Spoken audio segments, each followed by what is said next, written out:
তারেক জিয়ার দেশে না আসা নিয়ে জুলাই বিপ্লবের পরে অনেক মানুষের মধ্যে অনেক জল্পনা কল্পনা আছে, রাগ আছে, ক্ষোভ আছে।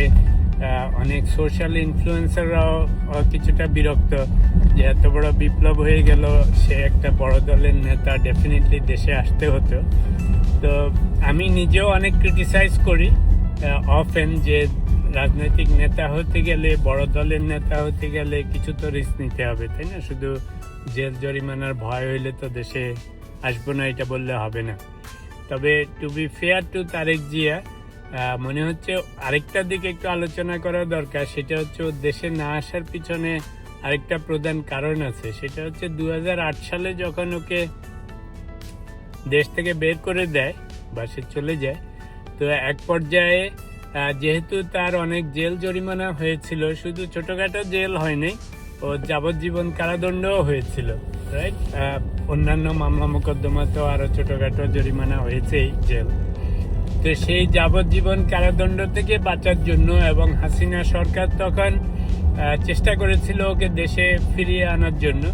তো সেই সমস্ত কিছু থেকে বাঁচার জন্য সে একসময় ইংল্যান্ডে মনে হয় পলিটিক্যাল অ্যাসাইলাম ক্লেম করেছিল এবং পরবর্তীকালে সে ব্রিটিশ সিটিজেনশিপ নেয়। তো এখন ব্রিটিশ সিটিজেনশিপ নেওয়ার সময় দুটো হয়েছিল। অবভিয়াসলি এই সমস্ত দেশের সিটিজেনশিপ নিতে গেলে আপনাকে অন্য দেশের, বিশেষ করে অ্যাসাইলাম ক্লেম করলে আপনার পাসপোর্ট হ্যান্ড ওভার করতে হয়। তো সেগুলি করেছে। তো এখন 2008 থেকে 2025 it's been about 17 years, right? তো ধরে নিচ্ছি সে, অ্যাকচুয়ালি ধরে নেওয়া না, আমরা প্রায় শুনে থাকি পত্রপত্রিকায় যে এক পর্যায়ে সে ব্রিটিশ সিটিজেনশিপ পেয়েছে। তো এখন ব্রিটিশ সিটিজেনশিপ পাওয়াতে ডিউরিং লাস্ট 17 ইয়ার্স দুটা হয়েছে।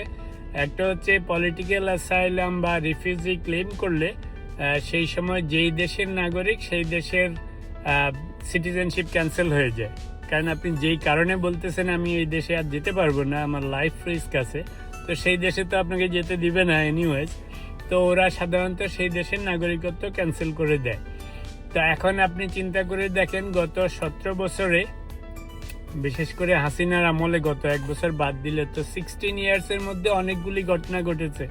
একটা হচ্ছে হি বিকেম ব্রিটিশ সিটিজেন, এক নম্বর। 2 নম্বর হচ্ছে ওর পাসপোর্ট নষ্ট হয়ে গেছে, এক্সপায়ার করে গেছে, plus Bangladeshi passport hand over করে দিতে হয়েছে ইংল্যান্ডে, রাইট?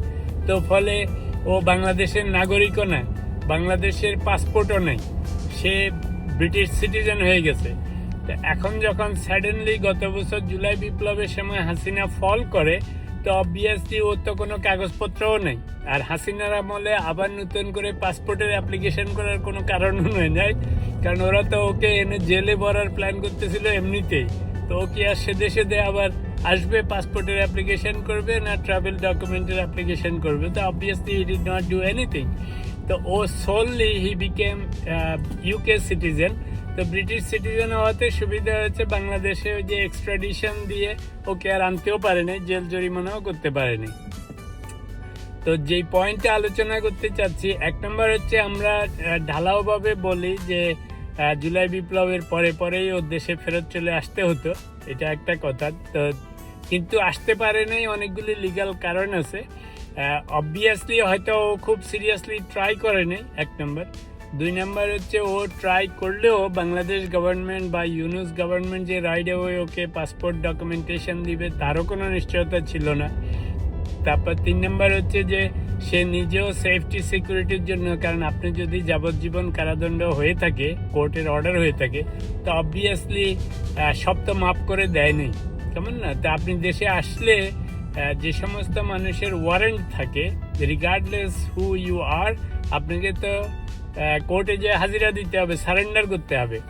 এখন সারেন্ডার করলে হাসিনার গ্যাং বাহিনী সব বসে আছে জায়গায় জায়গায়, কোর্ট থেকে, পুলিশ থেকে, আর্মি থেকে, সব জায়গায়। তো এখন বাটে পেলে দেখা যাবে, বলবে যে কোর্টে এসে আগে ওকে অ্যারেস্ট করবে, অ্যারেস্ট করলে জেলে যাবে, who knows who will do what. তো এটা হচ্ছে ওর বড় টেনশন ছিল হয়তো। তো প্লাস আপনার সিটিজেনশিপ, যেহেতু সে ব্রিটিশ সিটিজেন, তো এখন বাংলাদেশে আসতে গেলে তো ইদার বাংলাদেশের ভিসা নিতে হবে, তাই না? ট্রাভেল ডকুমেন্ট লাগবে।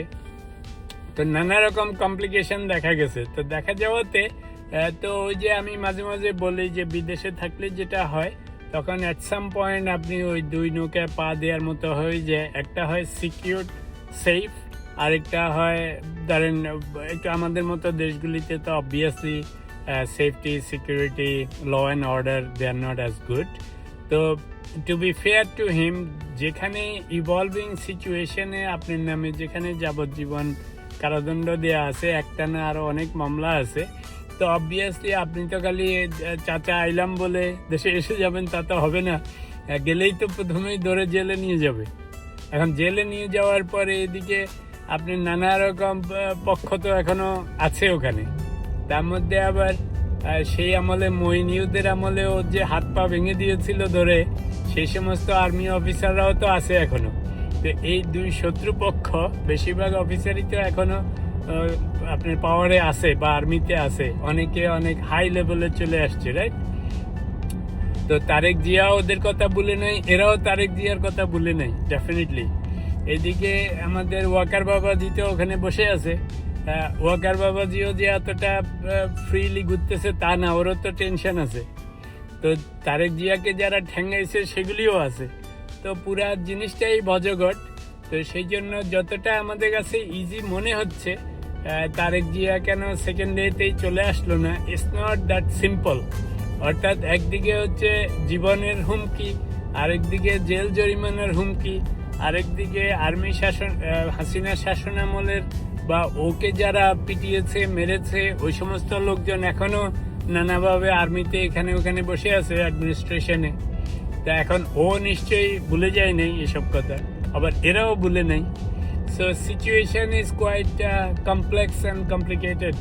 তা আমার মনে হচ্ছে যে রিগার্ডলেস ওর হয়তো আসার চেষ্টা করা উচিত ছিল জুলাইয়ের পরপরই, যদি ডক্টর ইউনূস সরকার বা অন্যান্যরা ওকে সেরকম দিত যে ঠিক আছে তুমি আসো, যদি ইদার আমরা সে সমস্ত মামলা মোকদ্দমার ব্যবস্থা নিব, অথবা জেল জরিমানা হইতে লাগলে সেটার জন্য আমরা ব্যবস্থা নিব।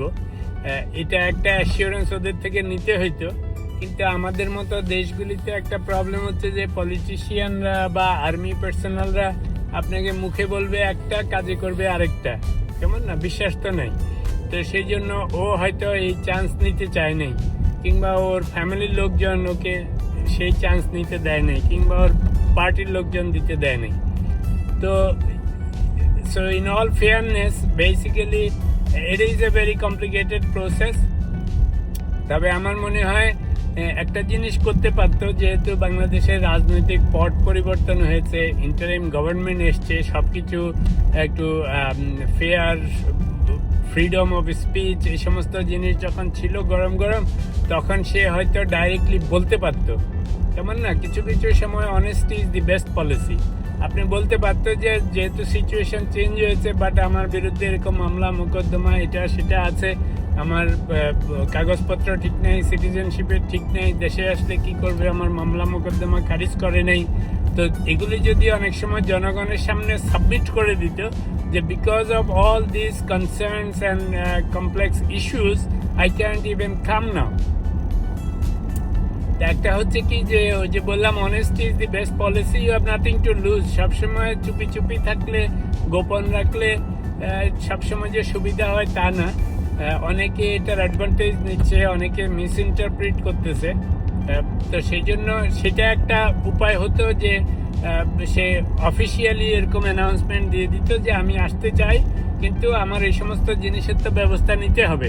এখন পর্যন্ত আমার মামলা মোকদ্দমা এগুলি সরকার তরফ থেকে করা হয়নি, কেমন না, কিংবা আমি বাইরে থাকা অবস্থায় আমার জামিনের ব্যবস্থা করতেছে না বা করা হয়নি। এই সমস্ত জিনিস বলতে হইতো, এক নম্বর।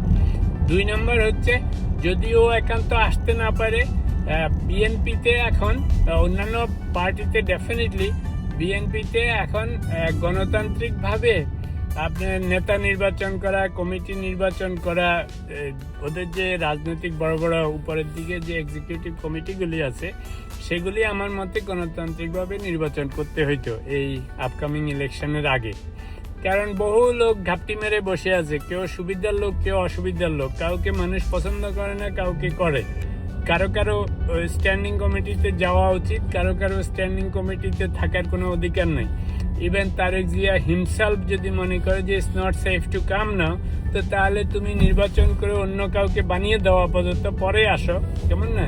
কিছু জিনিস তো লাইফে বড় আকারে ডিসিশন নিতে হবে, নিলে পরে সেগুলিকে আইকন হিসেবে দেখা হয়। খালেদা জিয়াকে কেন সবাই এত পছন্দ করে এখনো, দলমত নির্বিশেষে? ইয়েস, পলিটিক্যালি যারা ওনার অপোজিশনে আছেন obviously they won't like her, এটা অবভিয়াস, কিন্তু as a person, as an individual, people know যে ওনার একটা প্রিন্সিপাল আছে, উনি সবসময় যখন যেটা মনে করেছেন ভালো সেটা করেছেন, কেমন না?